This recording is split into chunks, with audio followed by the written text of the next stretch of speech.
Nada volverá a ser como antes. El mundo vive un cambio de época, y como todo cambio de era, el parto será doloroso.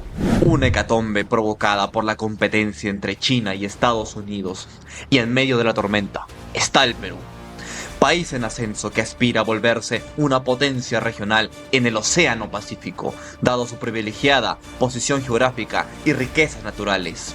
Las dos superpotencias se compiten por influenciar al país andino, construyendo faraónicos proyectos como el megapuerto de Chancay y Corillo, trenes que conecten Sudamérica como el bioceánico e incluso estaciones espaciales.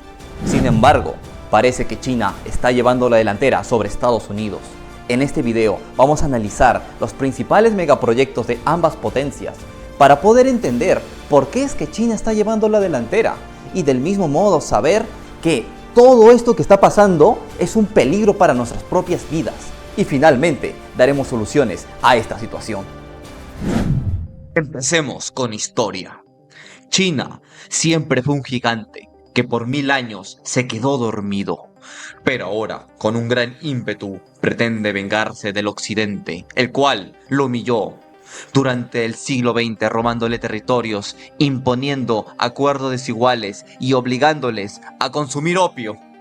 No obstante, mientras Estados Unidos se durmió en sus laureles, ganándose enemigos y desperdiciando su dinero en conflictos inútiles como Irak, Afganistán y Libia, China invirtió sus recursos en todo el mundo, ampliando su influencia y capacidad económica dentro de todos los ámbitos, siendo el que más resalta es su preponderancia en el comercio marítimo. China es la fábrica del mundo, y eso no es ningún estereotipo, es una realidad. Esto se ve especialmente en su total preponderancia en el control de los principales puertos del mundo. De los 100 puertos más importantes del mundo, 25 se encuentran en China y otros 32 son parte de propiedad china. Y de los 10 principales puertos de todo el mundo, 7 son chinos, siendo el más importante el de Shanghái.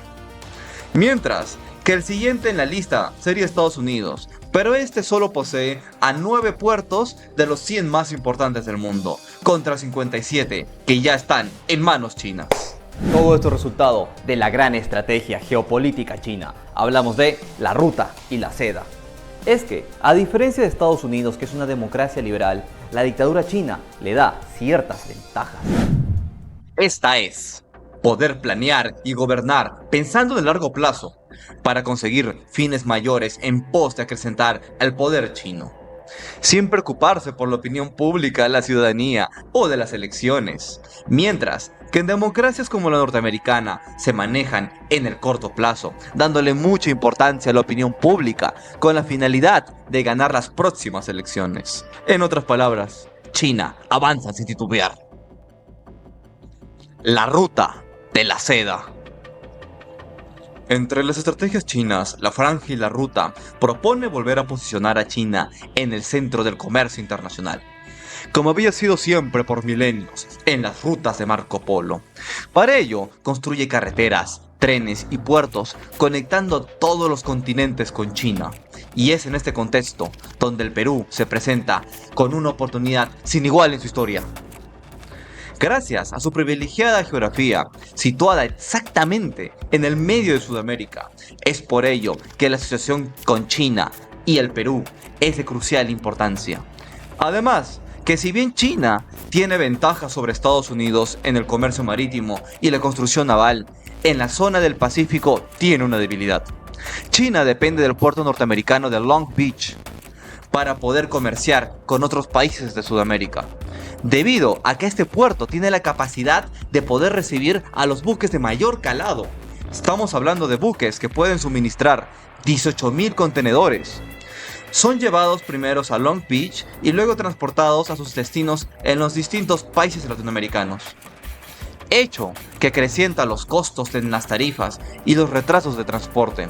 En este sentido, China es consciente que debido al escalamiento en la guerra comercial con Estados Unidos tiene la ventaja de poder bloquear la entrada de barcos chinos desde Long Beach, Así que el gigante chino se vio en la necesidad de construir un megapuerto logístico en algún punto estratégico, para ya no depender de Estados Unidos en su comercio con Latinoamérica.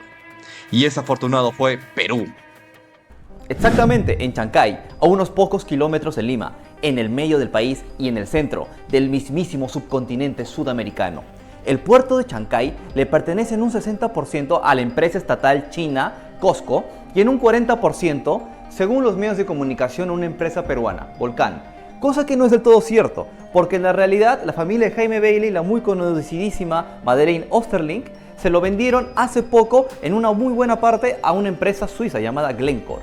Ya en otro video vamos a hablar mucho más sobre la decadencia de muchas familias aristocráticas limeñas y cómo el gran capital globalizado se los está llevando. En fin, se espera que el puerto de Chancay vaya a aumentar las cantidades de envíos y llegadas de containers en un 25%. De lo que antes eran 3 millones, ahora será 4 millones al año. Y no solo eso, va a también ralentizarse los envíos y las llegadas de containers. De lo que antes era 32 días, ahora será en 25 días. Y a fin y al cabo, todo el proyecto va a costar un total de 3.600 millones de dólares. Pero actualmente vamos en la fase 1, en total van a haber 3 fases. Pero de todas maneras, este año se va a inaugurar, específicamente a finales de año, luego de la gran conferencia de la PEC, cuando el mismísimo presidente Xi Jinping lo venga a inaugurar. Se agilizará el movimiento comercial con muchos países, especialmente con Brasil, ya que de por sí la prioridad china es el comercio con el gigante brasileño, porque en la realidad nuestros paisitos de 30 millones a menos como Perú, Chile, Ecuador, son simples pueblos al lado de gigantes como el país de la Zamba. Brasil mira al megapuerto como una oportunidad para comerciar sus propias mercancías, mientras que otros países como Chile les preocupa que se reduzca la demanda de sus servicios logísticos. Y tienen toda la razón, sus puertos en Valparaíso se volverán secundarios, enfocándose solo en su propio comercio. En otras palabras, Perú dominará los mares, conectando Latinoamérica con Asia. Y no solo eso, también se construirá una zona franca libre de impuestos, que será un parque industrial. En dicho proyecto se tiene ya el interés de muchas importantes empresas, incluyendo las chinas como Huawei y Xiaomi. En otras palabras, dará con fuerzas el primer paso peruano a su industrialización. Sin embargo, no todo es color de rosas, porque los chinos no son seres de luz que dan paz y amor gratis. Todo lo hacen por algún interés. A principios de octubre, funcionarios estadounidenses expresaron su preocupación al Estado peruano sobre el creciente control chino sobre infraestructura clave en el país, como un megapuerto en la costa del Pacífico y el suministro de electricidad a la capital, Lima. Teniendo en cuenta que la China Southern Power Grid International tiene un cuasi monopolio de la energía eléctrica en la capital, además del predominio de las inversiones chinas en la extracción minera del cobre. No obstante, el ministro de Transporte de Perú hizo caso omiso a la advertencia. Así que, como las palabras eran insuficientes, Estados Unidos decidió actuar con los hechos. El presidente Biden, todo para contrarrestar a la gran geoestrategia de la ruta y la seda, ideó un nuevo plan llamado el B3W, que en español sería Reconstruyendo un Mundo Mejor, que se basaba en algo muy similar a lo que hacía la Franja y la Ruta, pero ahora norteamericano. Y en el tema de infraestructura en Latinoamérica, específicamente para Perú, llega con un gran proyecto. Estamos hablando del megapuerto de Corio. Puerto que planea ser 3 veces más grande que el puerto de Chancay y apoyado por el futuro tren bioceánico, pretende ser la conexión definitiva entre el mercado brasileño con Asia, sin ya depender del Canal de Panamá. No obstante, esta obra anda paralizada, porque apenas siguen en estudios y estos no terminan, por los múltiples retrasos que causaron intereses del gobierno regional de Arequipa con el gobierno central y las empresas norteamericanas interesadas. Por lo que, al paso que va, es más probable que acaben la línea 2 del metro de Lima o que Perú clasifique al mundial. Además, que la tendencia actual de Estados Unidos está ligada al proteccionismo. Estados Unidos, en su lucha comercial para desacoplarse del mercado chino, está realizando políticas para que todas las empresas norteamericanas salgan de China y vuelvan a poner sus fábricas en suelo estadounidense, además de incentivar a que los capitales ya no salgan de Norteamérica y se queden a invertir solo en Estados Unidos. En otras palabras, Estados Unidos es menos capitalista que China. Y esto es debido a que como el conflicto entre ambos está escalando cada vez más, sabe Estados Unidos que necesita desacoplar su economía de la China y para ello van a necesitar volver a industrializar su economía. Y es que las empresas norteamericanas habían llevado sus fábricas a China en busca de productos baratos, pero ahora como el conflicto se acerca, Estados Unidos las necesita de vuelta y están regresando muchas. Y no solo eso, también Estados Unidos está haciendo políticas para que toda la inversión del dinero ya no salga tanto a otros países, más bien que se quede en Estados Unidos a invertir ahí mismo. Así que la tendencia está yendo a un Estados Unidos más proteccionista y cada vez menos inversiones del tío Sam en Sudamérica. Sin embargo, Estados Unidos tiene otro gran proyecto. Estamos hablando de la Estación Espacial de Talara. Como verán, en el ámbito de los viajes espaciales, son los países más cercanos al Ecuador los que tienen ventaja, debido a que están en una zona más plana y central del globo terráqueo. Justamente, las grandes potencias como la Unión Europea, China y Rusia tienen sus puertos espaciales en otros países, como la Guyana Francesa, Chile o Kazajistán respectivamente. Ante esto, Estados Unidos no se podía quedar afuera, por lo que pusieron en la mira al Perú, gracias a su privilegiada zona geográfica cerca del Ecuador, como también acrecentar su influencia en Perú para disminuir la presencia china en el país andino.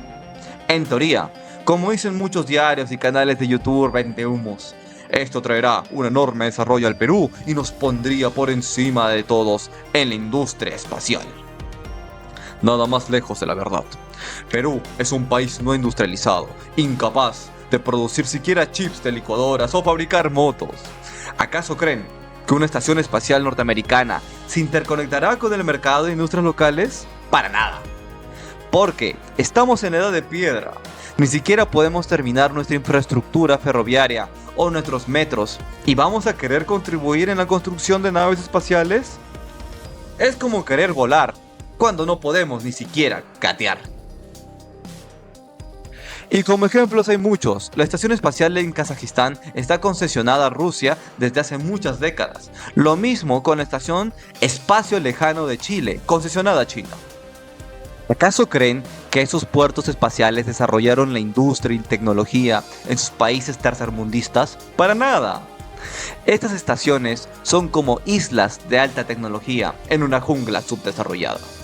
Similar al caso de la Guyana Francesa con el puerto espacial de la Unión Europea, la estación de Talara dará poco empleo a empresas peruanas e ingenieros peruanos. Y tampoco es porque nuestros profesionales no tengan talento ni capacidad, es simplemente porque en nuestro país no hemos desarrollado la infraestructura industrial suficiente para esos proyectos de tecnología de alta gama. Y por supuesto, no hagan caso a todos estos canales vendehumo que te dicen de que Perú va a ser una potencia mundial, que vamos a llegar a lo más alto o el imperio peruano. No más para decirles que estos canales son los que te dicen de que la palta es el oro verde. Pero en fin, ahora se preguntarán entonces, ¿qué debemos hacer para aprovechar todos estos proyectos y poder ser de verdad una potencia? Ahora lo veremos. En primer lugar, no casarnos con nadie. A nivel macro, está claro que China lleva la delantera en Perú. Eso es peligroso. No podemos casarnos con ningún bando. Más aún que vivimos en un mundo donde China y Estados Unidos están cada vez escalando más y más hasta llegar a una posible tercera guerra mundial. No podemos caer en la trampa de la Guerra Fría, donde países como Vietnam y Corea fueron destruidos por la competencia entre la URSS y Estados Unidos. Es por eso que debemos aperturar aún más nuestras relaciones y proyectos con Estados Unidos para crear un equilibrio entre ambas potencias, dando facilidades a megaproyectos como el de Corío o el tren bioceánico. Pero eso no es suficiente. Dos potencias en competencia es peligroso. Es por ello que hay que agregar a una tercera para crear un equilibrio. Esa tercera vendría a ser la India. La nueva superpotencia mundial que se prevé podría superar económicamente a Estados Unidos y China en los siguientes 40 años. En este sentido, un buen paso sería culminar las negociaciones del TLC con India, entendiendo que mientras más escale el conflicto entre China y Estados Unidos, menos inversiones vendrán de ambos países. Justamente ahí entrará la India, aprovechando el vacío de poder, y al mismo tiempo poder beneficiarnos de mayores inversiones indias en Sudamérica. Y como conclusión, se vienen grandes cambios y de turbulencias geopolíticas. Y ahora más que nunca debemos de mantenernos alerta. Y no solo para sobrevivir, sino para aprovechar el caos como una escalera que ayudará a posicionar a nuestros países, ahora sí, como verdaderas potencias. Sigan el canal y suscríbanse, que vienen más cosas.